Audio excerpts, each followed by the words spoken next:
Assalamu alaikum dear students, welcome to online session of math class to conducted by Ali Public School.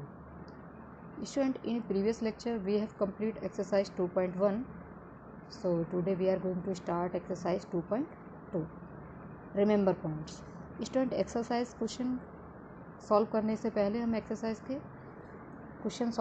पहले हम इनके कुछ remember points को discuss करेंगे। जैसे आपका फर्स्ट पॉइंट है zeros of a polynomial. Zeros of polynomial आप किस तरह से फाइंड करेंगे? The zeros of polynomial P X are all the X value that make the polynomial equal to zero. Means zero of a polynomial क्या होता है कि हम उसमें एक्स की वैल्यू फाइंड करते हैं जो उस पॉलिनोमियल को इक्वल किसके करते हैं? ज़ीरो के। कहने का मतलब ये हुआ जो भी आपको पॉलिनोमियल गिवन है उसको हम जीरो के इक्वल करके एक्स की वैल्यू वहाँ से फाइंड करते हैं, वही आपके हो जाते हैं zeros of a polynomial. Clear? We will also see that they are directly related to the factors of the polynomial. और ये पॉलिनोमियल के जो फैक्टर होंगे उनसे ये डायरेक्टली क्या होते हैं? रिलेटेड होते हैं। ये भी बोल सकते हैं आप, है ना। दूसरा पॉइंट है आपका क्वाड्रेटिक पॉलिनोमियल। क्वाड्रेटिक पॉलिनोमियल मैंने क्या बताया था कि जहाँ पे वेरिएबल्स की डिग्री कितना होगा, हाईएस्ट डिग्री जहाँ पे 2 होगा वो आपका क्वाड्रेटिक पॉलिनोमियल होगा। इसका फॉर्म क्या होता है? A x square plus b x plus c. ये इसका स्टैंडर्ड फॉर्म होता है ना। Come to the next, relation between the zeros and the coefficient. Student, जो आपके ज़ीरोज़ आपने फाइंड किए हैं पॉलिनोमियल के, उनमें और कोफिशेंट में क्या रिलेशन होता है वो देखिए। सम ऑफ ज़ीरोज़ का जो सम होगा वो इक्वल होता है minus coefficient of x divide by coefficient of x square. ये आपका है। इसको हम इस फॉर्म में भी राइट कर सकते हैं। मान लीजिए अल्फ़ा और बीटा कोई आपके 2 ज़ीरोज़ है ना, 2 ज़ीरोज़ हैं पॉलिनोमियल के। उसको आप किस तरह से राइट करेंगे? Alpha plus beta is equal to minus b upon a. देखो यहाँ पे माइनस बी कहाँ से आ गया? एक्स का कोफिशेंट। अगर मैं पूछूँ यहाँ से एक्स का कोफिशेंट क्या है, एक्स का कोफिशेंट यहाँ पे आपको क्या मिल रहा है? B. Coefficient of x square कितना है? एक्स स्क्वायर का कोफिशेंट कितना है यहाँ पे? ए। तो मैं कोफिशेंट ऑफ एक्स की जगह पे b and coefficient of x square की जगह पे क्या राइट कर सकती हूँ? ए। तो ये दोनों एक ही बात है, इनमें कोई भी चेंजिंग नहीं है। ठीक है, इसको इस तरीके से राइट किया जा सकता है। अब देखो प्रोडक्ट ऑफ जीरोस क्या होता है? Constant term divide by coefficient of x square. देखो यहाँ पे कांस्टेंट टर्म क्या है? जो आपका सी है वो कांस्टेंट टर्म होता है। ठीक है, जिसमें एक्स नहीं होगा वो आपका कांस्टेंट टर्म होगा। Divide by coefficient of x square. Coefficient of x square यहाँ पे क्या है? ए। तो प्रोडक्ट ऑफ जीरोस क्या हो जाएगा? Alpha multiply beta is equal to c upon a. इसको इस फॉर्म में राइट कर सकते हैं आप। Clear? Come to the next, quadratic polynomial when zeros is given. जब आपको अल्फ़ा और बीटा की वैल्यू गिवन हो, फिर वो आपसे पूछेगा क्वाड्रेटिक पॉलिनोमियल इसका फाइंड करिए, तो आप किस तरह से इसकी वैल्यू फाइंड करेंगे वो देखो। X square minus alpha plus beta in bracket close x plus alpha multiply beta is equal to zero. वहाँ पे जो alpha plus beta means zeroes का हम सम कर लेंगे, है ना। उसकी वैल्यू यहाँ पे अल्फ़ा प्लस बीटा की जगह राइट करेंगे, और जो अल्फ़ा बीटा होगा उनका हम मल्टीप्लाई करेंगे, वो यहाँ पे पुट करेंगे। क्लियर? अब हम एक्सरसाइज के क्वेश्चन को डिस्कस करेंगे। तो आपका फर्स्ट क्वेश्चन है find the zeros of the following quadratic polynomials and verify the relationship between the zeros and the coefficient. तो पहले तो हमें क्वाड्रेटिक जो पॉलिनोमियल्स आपका गिवन है इसके ज़ीरोज़ फाइंड करने हैं। और ज़ीरोज़ फाइंड करने का मतलब मैंने क्या बताया था आपको कि हमें वहाँ पे एक्स की वैल्यू फाइंड करनी है। तो आपने प्रीवियस क्लास में 8th क्लास में 9th क्लास में इसके फैक्टर किए होंगे। किस तरह से फैक्टर किए होंगे? देखो हम यहाँ पे फिर से आपको बता रहे हैं। जो आपका कांस्टेंट टर्म है, कांस्टेंट टर्म यहाँ पे कितना है? 8। ठीक है, और जो एक्स स्क्वायर का कोफिशिएंट है वो कितना है? 1। एक्स स्क्वायर का कोफिशिएंट और कांस्टेंट टर्म का मल्टीप्लाई किया जाता है। तो यहाँ पे पहले हम इसको ऑन कंपेयरिंग लिखेंगे। On comparing a x square plus b x plus c, ये क्वाड्रेटिक पॉलिनोमियल्स है। तो इसका कंपेयरिंग जब इससे करेंगे तो हमें ए की वैल्यू मीन्स एक्स स्क्वायर का कोफिशिएंट ए की वैल्यू कितना मिलेगा? 1। बी की वैल्यू क्या मिलेगा, जो भी एक्स का कोफिशेंट होगा कितना मिला -2, और सी का वैल्यू कितना मिला यहाँ पे -8। इतना क्लियर हो गया, ये लाइन आपका क्लियर है, आपको समझ में आ गया। अब देखो मैंने क्या बताया था, जो आपका कांस्टेंट टर्म है उसका मल्टीप्लाई करेंगे आप एक्स स्क्वायर के कोफिशेंट थे, तो 8 का मल्टीप्लाई आप 1 से करेंगे तो 8 आ जाएगा। ठीक है, अब कोई आप ऐसा टेबल रीड करेंगे जिसके टेबल में 8 आता हो और उन दोनों वैल्यू को सब्ट्रैक्ट करने पर 2 आ जाए। देखो 8 जो है वो 4 के टेबल में आता है या 2 के टेबल में आता है, ये बोल सकती हूँ। 4 2 जा 8 और 8 के टेबल में आता है 8 1 जा 8, ये दो टेबल में ही तो आता है 8। अब देखो मैं यहाँ पे माइनस है तो हमें वो वैल्यू राइट करनी होगी 8 1 जा 8 या 4 2 जा 8, इन दोनों दो कंडीशन आपको तभी तो 8 आएगा।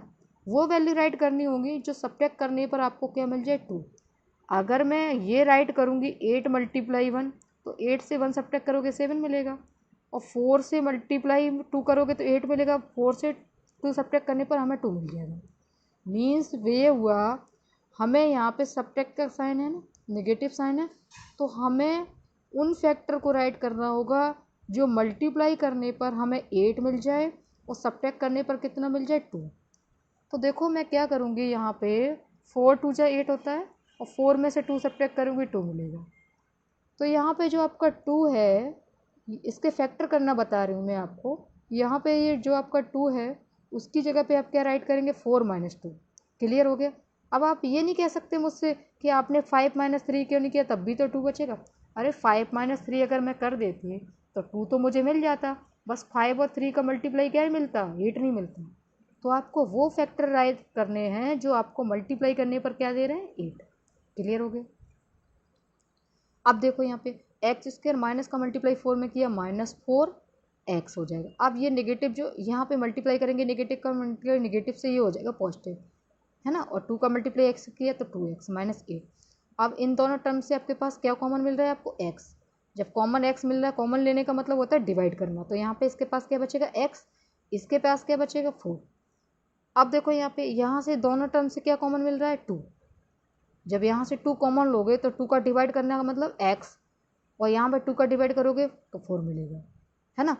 आप ये भी समझ सकते हैं, आपको यहाँ पे अगर ये पता ना चले कि मैं यहाँ से क्या कॉमन लूँ, तो उसके लिए आप क्या करेंगे, जो भी आपका पहला ब्रैकेट बना हुआ है, पहले ब्रैकेट में जो फैक्टर आपने राइट किया x - 4, वही सेम सेकेंड ब्रैकेट में आपको राइट करना है। तो आपने दिमाग लगा लिया होगा यहाँ पे कि x - 4 जब मुझे राइट करना है तो यहाँ से मुझे क्या कॉमन मिलेगा 2x है, 2 कॉमन ले सकते हैं। क्लियर हो ना। तो यहाँ पे आप आपके पास दोनों टर्म से जो आपके टर्म है उसमें क्या कॉमन मिल रहा है x - 4, तो यहाँ से आपके पास बचेगा x, ये बचा आपका +2। क्लियर। अब जो आपका फैक्टर x - 4 है उसको 0 के इक्वल किया तो x की वैल्यू कितनी मिली 4। अब x + 2 फैक्टर है उसको 0 के इक्वल किया तो x की वैल्यू कितनी मिली आपको -2। मीन्स ये आपके जीरोज हो गए, है ना। अब sum of zeros is equal to क्या फॉर्मूला भी बताया था, minus coefficient of x coefficient of x square, है ना।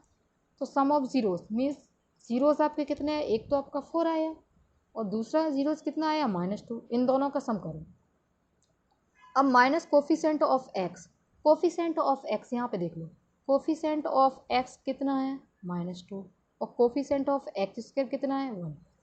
यहाँ पे मैं वैल्यू पुट करूँगी, coefficient of x is 2 and coefficient of x square is 1।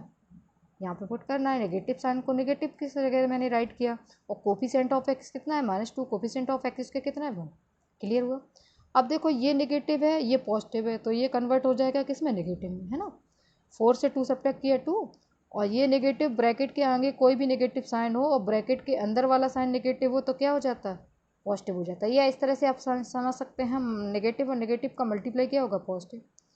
तो यहाँ पे 4 - 2 2 बचा और यहाँ पे 2। क्लियर। तो ये वेरीफाई हो गया, ठीक है। Sum of zero is equal to, ये वेरीफाई हो गया, minus coefficient of x divide by coefficient of x square. अब प्रोडक्ट ऑफ जीरोस क्या होते हैं, constant term divide by coefficient of x square. तो प्रोडक्ट आपके क्या निकले थे, प्रोडक्ट ऑफ जीरोस, जीरोस आपके क्या थे, जीरोस थे 4 एंड -2, इनका प्रोडक्ट करो मीन्स इनका मल्टीप्लाई करो, तो 4 मल्टीप्लाई -2।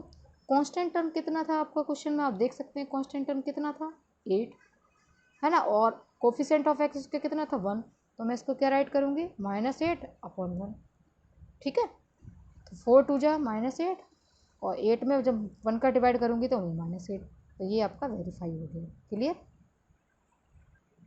अब देखो इसका सेकंड पार्ट क्या है, 4s² माइनस 4s प्लस 1। तो इसमें भी मैंने क्या बताया, पहले कांस्टेंट टर्म बताओ आपके पास क्या है 1, और s² का कोफिशिएंट कितना है 4, तो 1 और 4 का मल्टीप्लाई करें कि आपने कितना आया 1 और 4 का मल्टीप्लाई 4। अब हमें कोई ऐसा टेबल रीड करना है जिसका मैं 4 आ रहा हो। देखो 2 के टेबल में आता है 2 2 जा 4, और 4 के टेबल में आता है 4 1 जा 4। तो हमारे पास कितनी कंडीशन है 2। अब यहाँ पे देखो प्लस साइन है, उनको प्लस करने पर हमें क्या करना है 4 करना है। अगर मैं 2 और 2 ऐड करूँगी तो 4 आ जाएगा, लेकिन 4 में 1 ऐड करूँगी तो कितना हो जाएगा 5। मीन्स हमें ये नहीं राइट करना है फिर।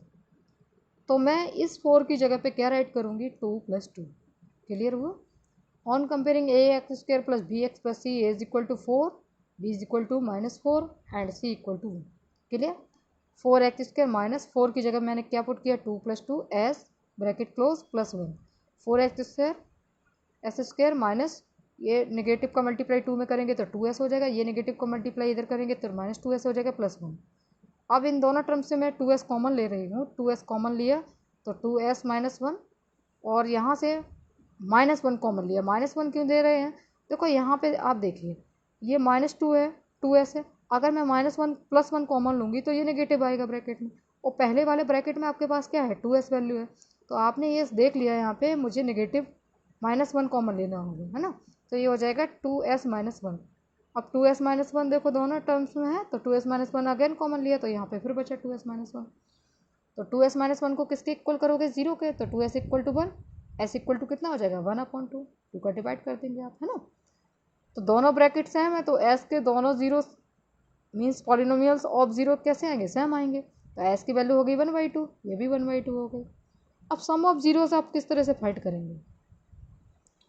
सम ऑफ जीरोस फाइंड करने के लिए आपका फॉर्मूला क्या है, minus coefficient of s divide by coefficient of s²। तो कोफिशिएंट ऑफ s का कोफिशिएंट कितना था 4, और कोफिशिएंट s² कितना था 4, मीन्स ये नेगेटिव साइन रहेगा। यहाँ पे s का कोफिशिएंट -4 है तो आप यहाँ पे -4 पुट करेंगे डिवाइड बाई 4, ये नेगेटिव नेगेटिव पॉजिटिव हो जाएगा 4 डिवाइड बाई 4। अब जीरोस आपके क्या है यहाँ पे सम ऑफ जीरोस 1/2 1/2, तो इनको जब ऐड करोगे तो वैल्यू कितना हो जाएगा 1 हो जाएगा, यहाँ भी 1 हो गया, तो ये वेरीफाई हो रहा है। अब हम क्या निकालेंगे, प्रोडक्ट ऑफ जीरोस क्या होता है constant term divide by coefficient of s²। तो कोफिशिएंट ऑफ s², देखो यहाँ पे वेरिएबल s है तो मैं वेरिएबल s पुट करूँगी। अगर x होता है तो कोफिशिएंट ऑफ क्या हो जाता है x² हो जाता, y होता वेरिएबल तो कोफिशिएंट ऑफ क्या होता y² हो जाता। अब देखो को प्रोडक्ट ऑफ जीरोस क्या होगा, इनका मल्टीप्लाई जीरोस आपके क्या थे 1/2 1/2, तो इनका मल्टीप्लाई 1/2 मल्टीप्लाई 1/2। कांस्टेंट टर्म कितना है, कांस्टेंट टर्म आप देखो यहाँ पे क्वेश्चन में कितना है 1, कांस्टेंट टर्म क्या है 1, जिसमें वेरिएबल नहीं होगा वो आपका कांस्टेंट टर्म होगा, divide by coefficient of s² कितना है 4, तो 1 किससे डिवाइड करेंगे 4 से, तो 1/2 1/2 इनका मल्टीप्लाई करोगे तो 1/4 1/4 इक्वल आ गया, ये वेरीफाई हो गया। Clear student.